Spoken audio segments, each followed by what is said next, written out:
बिस्मिल्लाहिर्रहमानिर्रहीम। अस्सलाम वालेकुम दोस्तों, आज हम आपको एक ऐसी जगह के बारे में बताएंगे जो इस्लामिक इतिहास, हदीस और मुस्लिम उम्मत की सोच में एक खास जगह रखती है।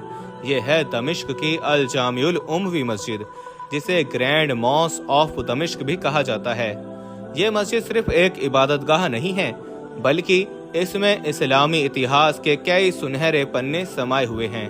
हाल ही में जब सीरिया में बशर अल असद की हुकूमत का खात्मा हुआ और अबू मोहम्मद अल जुलानी के HTS ग्रुप ने दमिश्क पर कंट्रोल किया, तो अल जुलानी ने अपनी पहली और सबसे अहम स्पीच देने के लिए इसी मस्जिद को चुना।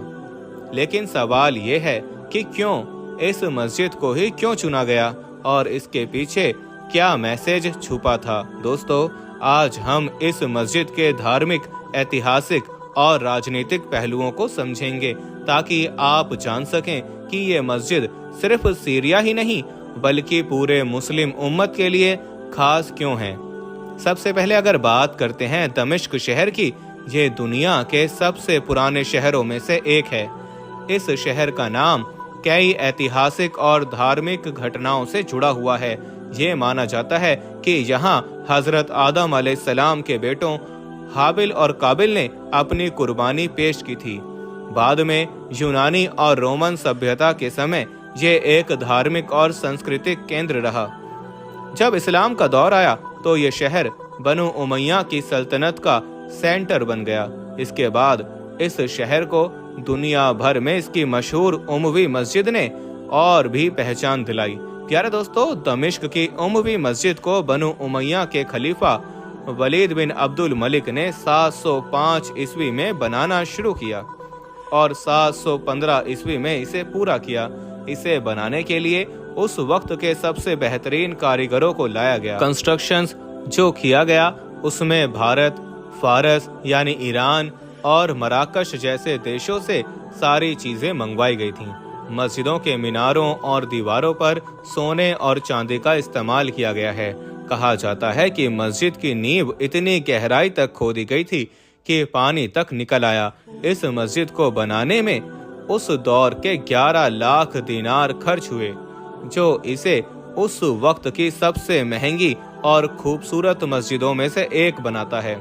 अगर इस मस्जिद की इस्लाम में अहमियत की बात की जाए तो ये मस्जिद हदीसों में इसका जिक्र कई बार आता है। हजरत ईसा अलैहिस्सलाम का नुज़ूल भी इसी मस्जिद के ऊपर होगा। यानी हदीस के मुताबिक कयामत से पहले हजरत ईसा अलैहिस्सलाम का नुज़ूल होगा। वो दमिश्क की इस मस्जिद के सफेद मीनार पर सुबह फजर के वक्त उतरेंगे। उस वक्त मस्जिद के अंदर हजरत इमाम मेहदी मौजूद होंगे। हजरत ईसा अलैहिस्सलाम इमाम मेहदी के पीछे नमाज अदा करेंगे। दोस्तों, ये मस्जिद सिर्फ हजरत ईसा अलैहिस्सलाम से जुड़ी नहीं है, यहाँ हजरत याहिया अलैहिस्सलाम का मज़ार भी मौजूद है। ईसाई और मुसलमान दोनों ही धर्मों में हजरत याहिया अलैहिस्सलाम को एक नबी के तौर पर माना जाता है। कहा जाता है कि उनकी शहादत के बाद उनका सर इसी मस्जिद में दफनाया गया। और तो और दोस्तों, इस मस्जिद का सीधा कनेक्शन करबला की जंग से भी है। करबला के बाद हजरत इमाम हुसैन रज़ी अल्लाह ताला अन्हु के खानदान की औरतों और बच्चों को कैदी बनाकर यजीद के दरबार में लाया गया। यजीद ने उन्हें इसी मस्जिद के पास एक जगह पर पेश किया। हजरत इमाम हुसैन रज़ी अल्लाह ताला अन्हु के सर को यजीद ने इसी मस्जिद के आम लोगों के सामने रखा ताकि अपनी ताकत दिखा सके। ये वाकया इस मस्जिद को इतिहास के एक और दर्दनाक पहलू से जोड़ता है। दमिश्क की इस मस्जिद का सीधा कनेक्शन फातेह बैतुल मुकद्दस करने वाले सुल्तान सलाहुद्दीन अय्यूबी से भी है। उनकी कब्र मुबारक इसी मस्जिद के पास मौजूद है। ये मस्जिद उस दौर में इस्लामी ताकत और इबादत का एक बड़ा सेंटर थी।